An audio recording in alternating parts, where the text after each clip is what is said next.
Hello everyone, welcome to Chartered Education. आपने एकदम सही वीडियो में क्लिक करा है क्योंकि आपको जानना था सीएस एग्जीक्यूटिव की रिगार्डिंग में कंप्लीट डिटेल्स कि सीएस एग्जीक्यूटिव की रजिस्ट्रेशन की लास्ट डेट क्या होती है, सीएस एग्जीक्यूटिव का फीस स्ट्रक्चर क्या रहता है, सीएस एग्जीक्यूटिव में कौन कौन रजिस्ट्रेशन कर सकता है, किस रूट से रजिस्ट्रेशन कर सकता है, सीएस एग्जीक्यूटिव में कितने सब्जेक्ट्स होते हैं, सीएस एग्जीक्यूटिव का रजिस्ट्रेशन का प्रोसेस क्या होता है।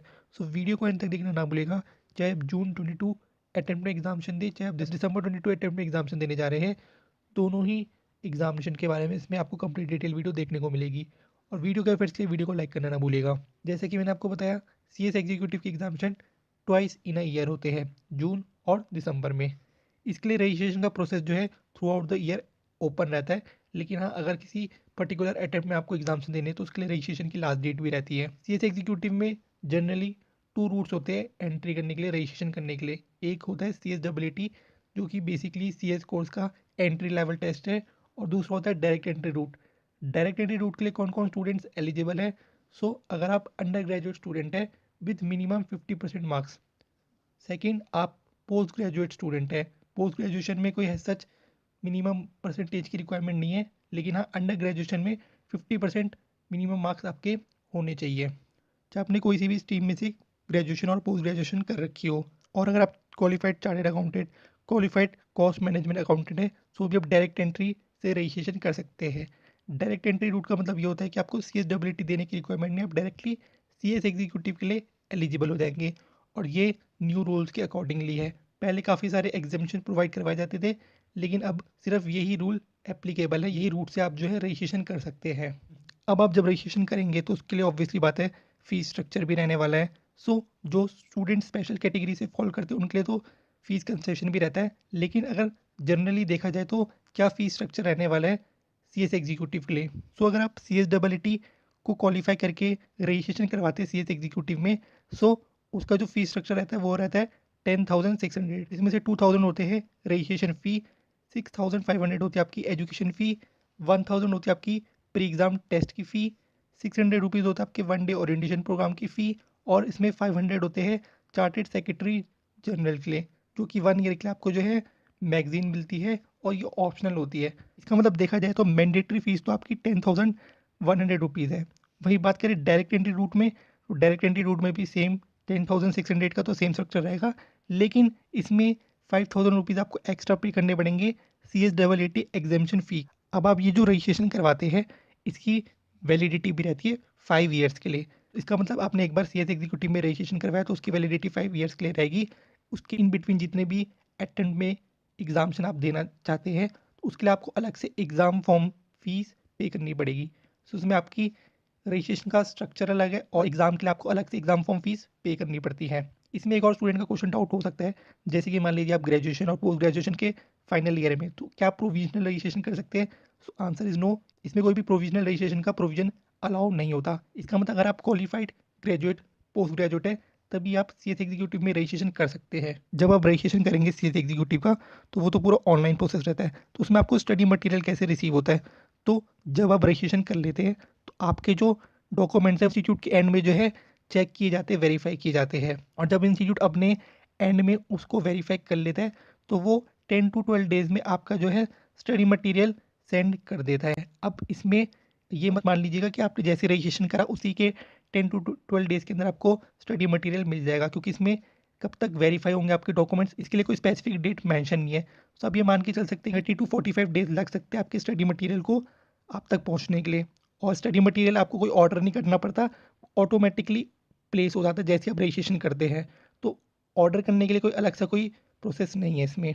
अब जब आप रजिस्ट्रेशन करते हैं तो आपको कोई कोई डॉक्यूमेंट सेंड करने की रिक्वायरमेंट पड़ती है? So answer is no.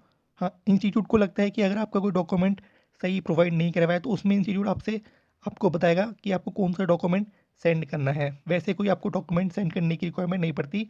मान लीजिए रजिस्ट्रेशन करते समय आपने एक बार रजिस्ट्रेशन फ़ी पे कर दी, लेकिन वो सही से प्रोसेस नहीं हो पाया आपका रजिस्ट्रेशन, फिर से आपने पे करी, इसका मतलब आपने एक्सेस पे कर दिया, तो उस सिचुएशन में आप जो है रिफंड के लिए अप्लाई कर सकते हैं directorate of student service DSS@ICSI.edu पे मेल करके आप रिफंड के लिए अप्लाई कर सकते हैं। अब जब आप सीएस एग्जीक्यूटिव में रजिस्ट्रेशन करते हैं, ऑल दो रजिस्ट्रेशन तो through out the year open रहते हैं, लेकिन किसी पर्टिकुलर अटेम्प्ट में के एग्जामिनेशन देने के लिए उसके लिए रजिस्ट्रेशन की लास्ट डेट भी रहती है। जैसे कि अगर आप 31 जनवरी 2022 तक रजिस्ट्रेशन करवा लेंगे तो आप जून 22 के सिंगल मॉड्यूल के लिए एलिजिबल हो जाएंगे एग्जामिनेशन में अपेयर होने के लिए। सिंगल मॉड्यूल का मतलब चाहे फर्स्ट मॉड्यूल देना चाहे चाहे सेकेंड मॉड्यूल देना चाहे। और उसके बाद अगर आप 31 जनवरी 2022 के बाद रजिस्ट्रेशन करवाते हैं और 31 मई 2022 से पहले करवा लेते हैं तो आप दिसंबर 22 के बोथ मॉड्यूल देने के लिए एलिजिबल हो जाएंगे। सो इसका मतलब कोई भी स्टूडेंट अगर 31 जनवरी 2022 के बाद करवाएगा तो वो जून 22 का एग्जामिनेशन तो नहीं दे पाएगा, लेकिन हाँ दिसंबर 22 में वो बोथ मॉड्यूल के लिए एलिजिबल हो जाएगा। और अगर आप 31 मई 2022 के बाद रजिस्ट्रेशन करवाएंगे और 31 जुलाई 2022 से पहले रजिस्ट्रेशन कर लेंगे तो आप दिसंबर 22 के सिंगल मॉड्यूल के लिए एलिजिबल हो जाएंगे। और मान लीजिए आपने 31 जुलाई 2022 के बाद रजिस्ट्रेशन करवाया और 30 नवंबर 2022 से पहले रजिस्ट्रेशन कर लिया, सो आप जून 23 के बोथ मॉड्यूल के लिए एलिजिबल हो जाएंगे। तो इसका मतलब कोई भी स्टूडेंट अगर 31 जुलाई 2022 के बाद रजिस्ट्रेशन करवाएगा तो वो दिसंबर 22 में एग्ज़ाम देने के लिए एलिजिबल नहीं होगा। और इसमें आप एलिजिबल होंगे बोथ मॉड्यूल के एग्जामिनेशन देने के लिए। अगर आपको लगता है कि आपको सिंगल मॉड्यूल ही देना है तो आप सिंपली जब एग्ज़ाम फॉर्म अवेलेबल होंगे तो आप जो है सिंगल मॉड्यूल के एग्ज़ाम फॉर्म फिल कर देना। इसमें ये मैंडेटरी नहीं है कि अगर आप बोथ मॉड्यूल के लिए एलिजिबल है तो आपको बोथ मॉड्यूल के एग्जाम्स नहीं देने पड़ेंगे। आप सिंगल मॉड्यूल के भी एग्ज़ाम दे सकते हैं, क्योंकि जैसे मैंने आपको बताया आपका रजिस्ट्रेशन का प्रोसेस अलग होता है और एग्ज़ाम फॉर्म का प्रोसेस अलग रहता है। अब बात कर लेते हैं CS एग्जीक्यूटिव एलिजिबिलिटी क्राइटेरिया के बारे में। सो एजुकेशनल क्वालिफिकेशन की बात करें तो आप 10+2 पास आउट होने चाहिए। आपने ऑब्वियसली अगर आप CSEET रूट से आ रहे हैं तो आपके पास CSEET पास आउट होने चाहिए, और अगर आप डायरेक्ट एंट्री रूट से हैं तो आपके पास ग्रेजुएशन पोस्ट ग्रेजुएशन की क्वालिफिकेशन होनी चाहिए। नेशनैलिटी आपकी इंडिया की होनी चाहिए। फॉरेनर स्टूडेंट्स इसके लिए अप्लाई नहीं कर सकते। एज लिमिट आपकी ऑब्वियसली बिलो 17 ईयर्स नहीं होनी चाहिए। अब बात करते हैं CS एग्जीक्यूटिव के सब्जेक्ट्स के बारे में। बेसिकली CS एग्जीक्यूटिव में कितने पेपर्स होते हैं। ईच पेपर आपके 100 मार्क्स का होता है। इसमें आपके टोटल 8 पेपर्स होते हैं divided into 2 modules. Each module में 4 पेपर्स होते हैं। इन मॉड्यूल 1 की बात करें तो पेपर 1 होता है आपका JIGL का, पेपर 2 होता है आपका कंपनी लॉ का, पेपर 3 होता है आपका SBEC का, पेपर 4 होता है आपका टैक्स लॉ का। मॉड्यूल 2 की बात करें तो पेपर 1 होता है आपका CMA का, पेपर 2 होता है आपका SLM-CM का, पेपर 3 होता है आपका EBCL का और पेपर 4 होता है आपका FSM का, जिसमें से आपका tax law, CMA and FSM का जो पेपर है वो MCQ बेस्ड पेपर रहता है। ये जो 3 पेपर आपके 100% MCQ बेस्ड क्वेश्चन पेपर रहते हैं, जिसके आपको इंस्टीट्यूट OMR शीट प्रोवाइड करवाता है, क्योंकि आपका CS एग्जीक्यूटिव जो है ऑफलाइन मोड में एग्जामिनेशन कंडक्ट करवाए जाते हैं। पेन पेपर बेस्ड एग्जामिनेशन आपका रहता है। सो इसमें जो आपके MCQ बेस्ड पेपर्स होते हैं वो भी आपके OMR शीट में कंडक्ट करवाए जाते हैं। अब जो इसमें MCQ बेस्ड पेपर रहते हैं आपके, उसमें नेगेटिव मार्किंग रहती है 0.25 मार्क्स की फॉर ईच रॉन्ग आंसर। बाकी आपके जो रिमेनिंग 5 पेपर्स है उसमें कोई नेगेटिव मार्किंग नहीं रहती। पासिंग क्राइटेरिया की बात करें सो इंडिविजुअल में आपके 40% मार्क्स होने चाहिए और एग्रीगेट में 50% मार्क्स। फॉर एग्जांपल आपने अगर सिंगल मॉड्यूल का एग्ज़ाम दिया तो आपके ईच पेपर में 40 मार्क्स होने चाहिए और एग्रीगेट में 200 मार्क्स आउट ऑफ 400। और अगर आपने बोथ मॉड्यूल के एग्जामिनेशन दे रखे सो इंडिविजुअल में ऑब्वियसली आपके 40 मार्क्स होने चाहिए ईच पेपर में, और एग्रीगेट में आपके 400 मार्क्स होने चाहिए आउट ऑफ 800। और CS एग्जीक्यूटिव की आंसर शीट एनालिसिस वीडियो मैंने बना रखी है कि इंस्टीट्यूट आपके आंसर शीट कैसे चेक करता है, उसमें आपके कहाँ कहाँ मार्क्स डिडक्ट होते हैं। उसके लिए आप जो है डिस्क्रिप्शन बॉक्स में रेफर कर सकते हैं, या तो आप सिंपली CS एग्जीक्यूटिव की आंसर शीट की प्लेलिस्ट भी रेफर कर सकते हैं प्लेलिस्ट सेक्शन से। और CS एग्जीक्यूटिव के लेटेस्ट पास्ट ईयर के क्वेश्चन पेपर आप डाउनलोड कर सकते हैं चार्टेड एजुकेशन के टेलीग्राम चैनल से, link in the description box. अब बात करते हैं आपके pre exam test and 1 day orientation programme के।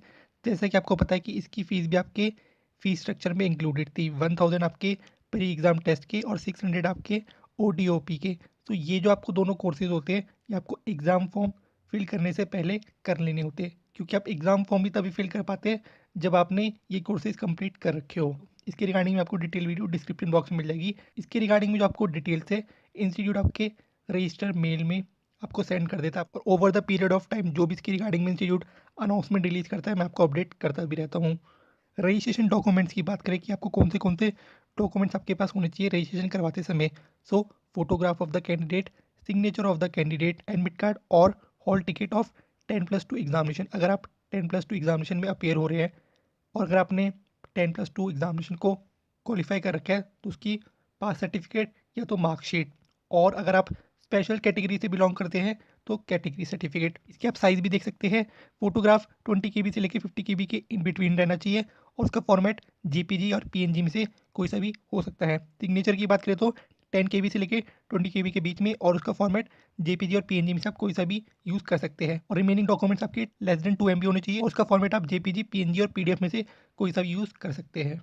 अब बात कर लेते हैं CS एग्जीक्यूटिव की एग्ज़ाम फॉर्म फीस के बारे में। तो जैसा कि मैंने आपको बताया था कि आपका रजिस्ट्रेशन के लिए अलग सा फीस स्ट्रक्चर रहता है और एग्ज़ाम फॉर्म के लिए अलग फीस स्ट्रक्चर रहता है। सो अगर आप सिंगल मॉड्यूल के लिए एग्ज़ाम फॉर्म फ़ी पे करेंगे तो आपको 1200 रुपीज़ पे करने पड़ेंगे और अगर आप बोथ मॉड्यूल के लिए अप्लाई करेंगे तो 2400 रुपीज़। आपके जब भी एग्ज़ाम फॉर्म इंस्टीट्यूट अवेलेबल करवा देगा तो मैं उसके रिगार्डिंग में डिटेल वीडियो की इसको कैसे फिल करना है वो आपको इसी चैनल में देखने को मिल जाएगी। तो चैनल को सब्सक्राइब करके नोटिफिकेशन बेल ओपन करना ना भूलिएगा। अब बात कर लेते हैं CS एग्जीक्यूटिव के एग्ज़ाम फॉर्म की डेट्स के बारे में। ये जो मैं आपको डेट्स बताने जा रहा हूँ ये नॉर्मल डेट्स है। इन डेट्स में नॉर्मली जो है इंस्टीट्यूट आपके एग्ज़ाम फॉर्म अवेलेबल करवा देता है। अगर इसमें कुछ चेंजेस होते हैं और इंस्टीट्यूट अलग एग्ज़ाम फॉर्म में आपके रिलीज़ करती है एग्ज़ाम फॉर्म तो मैं आपको उस टाइम में अपडेट कर दूंगा। सो जून 22 एग्ज़ाम फॉर्म की डेट्स के बारे में बात करें तो 26 फेब से आपके एग्ज़ाम फॉर्म अवेलेबल हो जाएंगे 25 मार्च तक विदाउट लेट फीस। उसके बाद अगर आप 26 मार्च के बाद एग्ज़ाम फॉर्म फिल करेंगे 10 अप्रैल तक तो उसमें आप पर लेट फीस भी एप्लीकेबल हो जाएगी और 10 अप्रैल आपकी लास्ट डेट रहेगी एग्ज़ाम फॉर्म फिल करने के लिए। वहीं बात कर लेते हैं CS एग्जीक्यूटिव दिसंबर 22 एग्ज़ाम फॉर्म की डेट्स के बारे में। तो 26 अगस्त से आपके एग्ज़ाम फॉर्म अवेलेबल इंस्टीट्यूट करवा देगा जिसमें 25 सितंबर तक आप एग्ज़ाम फॉर्म फिल कर सकते हैं विदाउट लेट फीस। लेकिन 25 सितंबर के बाद लेट फीस एप्लीकेबल हो जाएगी और 10 अक्टूबर लास्ट डेट रहने वाली है विद लेट फीस। तो ये थी complete detail video CS executive की रिगार्डिंग में। CS एग्जीक्यूटिव में कैसे रजिस्ट्रेशन करना है उसके लिए आप इस वीडियो को रेफर कर सकते हैं, link in the description box, या तो आप CS एग्जीक्यूटिव का प्लेलिस्ट सेक्शन भी रेफर कर सकते हैं। होप करता हूँ वीडियो के एफर्ट्स के लिए वीडियो को आप लाइक करना नहीं भूलेंगे। कमेंट करके बताएगा कि आपको वीडियो कैसे हेल्पफुल लगी। चैनल में नहीं तो चैनल को सब्सक्राइब करके नोटिफिकेशन बेल ओपन करना ना भूलिएगा और चार्टर्ड एजुकेशन का टेलीग्राम चैनल ज्वाइन करना ना भूलिएगा CS कोर्स से रिलेटेड लेटेस्ट अपडेट्स के लिए। अगर आपके कोई डाउट्स होंगे रजिस्ट्रेशन रिलेटेड तो आप जो है चार्टर्ड एजुकेशन के इंस्टाग्राम में भी कनेक्ट कर सकते हैं। Thank you so much for watching the video.